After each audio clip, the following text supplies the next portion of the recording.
নমস্কাৰ বন্ধু বান্ধৱীসকল, এটা নতুন ভিডিঅ'লৈ আপোনালোক সকলোকে স্বাগতম জনাইছোঁ। অসম পুলিচৰ গ্ৰেড 4 বিভাগৰ ৰিজাল্ট কেতিয়াকৈ দিব, এইটো এটা যথেষ্ট গুৰুত্বপূৰ্ণ কুৱেশ্যন এই মুহূৰ্তত আহি পৰিছে। বা আপোনালোকৰ ADR যিখিনি এক্সাম হৈছিলে, Assam police commando battalion forest বিভাগৰ যিবিলাক এক্সাম অনুষ্ঠিত হৈছিলে বা ইণ্টাৰভিউ হৈছিলে, তাৰ ৰিজাল্টবিলাক কেতিয়া দিব বহুতে কমেণ্ট কৰি আছিলে।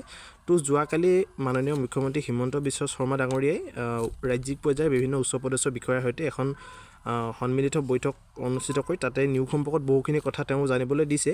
আৰু ইয়াতে যিখিনি পদৰ বৰ্তমান ইণ্টাৰভিউ অনুষ্ঠিত হৈ গৈছে, স্বাস্থ্য বিভাগৰে হওক, গৃহ বিভাগৰ নিযুক্তি যিখিনি আমাৰ এতিয়া বৰ্তমান চলি আছে, তাৰে ৰিজাল্টসমূহ তেওঁ অক্টোবৰ মাহৰ শেষৰ ফালে ৰিজাল্ট 35,000 নিযুক্তি দিয়াৰ কথা তেওঁ কৈছে। তো এই এইখিনি ইণ্টাৰভিউ ৰিজাল্ট দিয়াৰ সমান্তৰালকৈ নৱেম্বৰৰ ফাৰ্ষ্ট উইকতে তেওঁলোকে নতুন পদৰ বাবে বিজ্ঞাপন মুকলি কৰাৰ কথা কৈছে। তো এই নতুন পদখিনিত বিভিন্ন ধৰণৰ পদ থাকিব, নতুন ভেকেঞ্চি কি আহিব, এইখিনি সকলোবিলাক এইটো ভিডিঅ'ত আপোনালোকে জানিব পাৰিব। তো প্ৰথম কথা হৈছে কি, আমাৰ বহুতো কেণ্ডিডেটে অসম পুলিচৰ কাৰণে ৰৈ আছে, অসম পুলিচক বহুতে ভাল পায়। তো যিসকল বন্ধু বান্ধৱী বৰ্তমান সময়ত প্ৰিপেৰেশ্যন চলাই আছে, দৌৰি আছে, তেওঁলোকক অশেষ শুভকামনা থাকিল, তেওঁলোকে ছাকচেছ হওক তাৰে কামনা কৰিছোঁ। তো চাওক, যদিহে আপুনি বৰ্তমান সময়তো চাকৰি পোৱা নাই তেতিয়া ভাগৰি নপৰিব। নতুন পদ আহি আছে, নতুনকৈ আমাৰ মামাই ঘোষণা কৰি আছে নতুন পদ আহিব বুলি। তো কামাণ্ডো বেটেলিয়নছে হওক, ফৰেষ্টৰে হওক, AB UB যথেষ্ট সংখ্যক পোষ্ট তেওঁ মুকলি কৰিব। কামাণ্ডো বেটেলিয়নছৰ কাৰণে বহুতে অপেক্ষা কৰি আছে। তো এইবাৰ চাকৰি ল'ম বুলি আপোনালোকে এতিয়াৰ পৰা প্ৰিপেৰেশ্যন চলাই থাকক। তো নতুনকৈ পদ আহিব নৱেম্বৰ ফাৰ্ষ্ট উইক বা অক্টোবৰ লাষ্ট উইক বা নৱেম্বৰ ফাৰ্ষ্ট উইকত নতুনকৈ পদ আহিব বুলি আপোনালোকে ভালদৰে প্ৰিপেৰেশ্যন চলাওক। এতিয়া চাওক, দিন আছে বুলি আপোনালোকে ৰৈ নাথাকিব। তো এতিয়াৰ পৰা প্ৰিপেৰেশ্যন চলালেহে আপোনালোকে ছাকচেছ হ'ব পাৰিব। তো এনেকৈ আপোনালোকে যদি এডভাৰটাইজমেণ্ট ওলালে প্ৰিপেৰেশ্যন চলাম বুলি থাকে, তেতিয়া যথেষ্টখিনি দেৰি হৈ যাব। তো সেইবাবে আপোনালোকে এতিয়া আপোনালোকৰ টাইম হাতত থাকোঁতে আপোনালোকে প্ৰিপেৰেশ্যন চলাই থাকক। এতিয়াৰ পৰা আপোনালোকে চেষ্টা কৰি থাকক। অকল দৌৰি থাকিলে নহ'ব, আপোনালোকে পঢ়িও থাকিব লাগিব লগতে। তো বহুখিনি কেণ্ডিডেটৰ ক্ষেত্ৰত এনেকুৱা হৈছে, লগৰ যদি কোনোবা আছে, একদম খাছ বন্ধু বেষ্ট ফ্ৰেণ্ড হওক, তেনেকুৱাটো লগৰজনে চাকৰি পাই গৈছে। তো তেওঁ থাকি গৈছে, যিজনে চাকৰি পোৱা নাই তেওঁতো যথেষ্ট ভাগি পৰিছে। তো তেওঁ ভাগি পৰিবলগীয়া কোনো কথা নাই, আকৌ পোষ্ট আহি আছে, মাত্ৰ আপোনালোকৰ জোচ লাগিব। ভালদৰে দৌৰক, এবাৰ দৌৰি চাকৰি ল'ম বুলি আপোনালোকে মনত ভাবি লওক। তো নতুন ভেকেঞ্চিজ আহিব, চিন্তা কৰিব নালাগে। কামাণ্ডো বেটেলিয়নছে হওক, ফৰেষ্টৰে হওক, অসম পুলিচ, এই গোটেইখিনিয়ে নতুন ভেকেঞ্চিজ আহি যাব। স্বাস্থ্য বিভাগৰ যথেষ্ট পোষ্ট আহিব। আকৌ তেওঁ নিযুক্তি ADR 3.0 কাৰণে নিযুক্তি তেওঁ এডভাৰটাইজমেণ্ট প্ৰকাশ কৰিব। নৱেম্বৰৰ ফাৰ্ষ্ট উইক বা লাষ্ট উইকতে তেওঁ এডভাৰটাইজমেণ্ট প্ৰকাশ কৰিব বুলি মুকলিকৈ তেওঁ বৈঠকত ঘোষণা কৰিছে।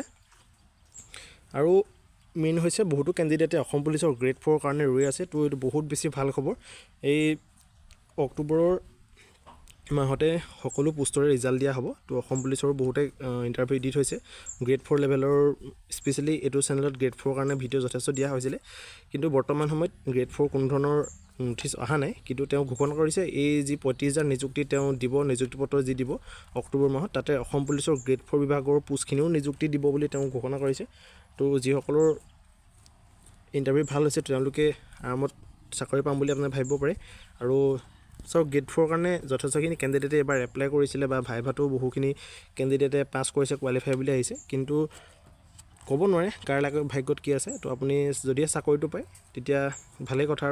আৰু যদিহে আপুনি চাকৰি ধৰক এইবাৰ নাপালে, তেওঁ আপোনালোকে ডিম'টিভেট নহ'ব। আৰু বহুখিনি কেণ্ডিডেটে যোৱাবাৰো থাকি গৈছে। তো আপোনালোকে প্ৰেক্টিছ চলাই থাকক, দৌৰি থাকক, পঢ়ি থাকক, তেতিয়া আপোনালোকে চাকৰিটো পাবলৈ সক্ষম হ'ব।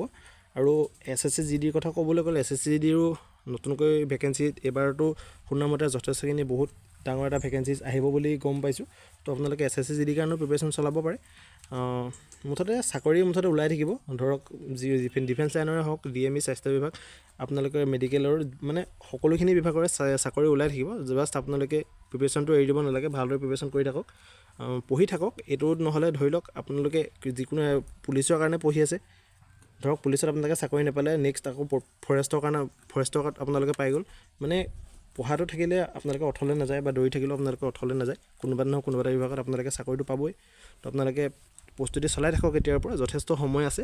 ভালদৰে প্ৰস্তুতি চলাই থাকক, পঢ়ি থাকক, আৰু নিজৰ ফিজিকেলটো ভালদৰে ৰাখক, স্বাস্থ্যৰ খিয়াল ৰাখক।